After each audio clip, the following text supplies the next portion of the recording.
Welcome to Sunil जिके गुरु।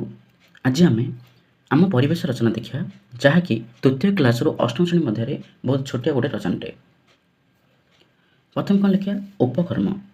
आम चारिपाखे गछ लता जीवजंतु माटी पानी पवन एवं आकाश को नहीं आमर परिवेश गठित।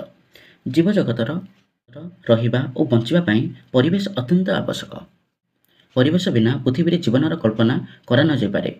नेक्स्ट हेडिंग देवा परिवेशर आवश्यकता। परिवेश आमको बंचापी आवश्यक समस्त जिनिस जगै थाए। जेपरि गछलता आमको श्वास गिरा अम्लजान दियंती। नदी पोखरी झरणार आम पानीय जल पाऊ। जेपरि माटी आम खाद्य शस्य और फलमूल उत्पादन करूँ। नेक्स्ट हेडिंग देवा परिवेश प्रदूषणर कारण।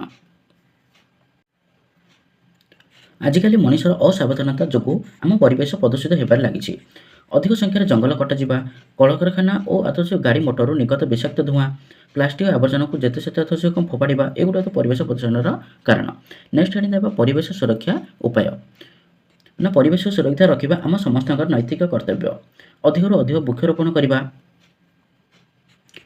प्लास्टिक व्यवहार कम करवा एवं परिवेश को सफा सुतरा रखा, जल और जंगल संपदर सठिक विनियोग करवा एगुड़ा परिवेश सुरक्षा आमर उपाय थिला।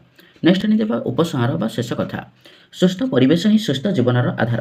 आम जदि आज आम परिवेश जत्न न नेबा तेबे भविष्य में मानव समाज बहुत बड़ विपदर सम्मुखीन होब। तेणु आसतु समस्ते मिसी गछ लगाइबा और आम परिवेश को सुंदर करी गढ़ी तोलिबा।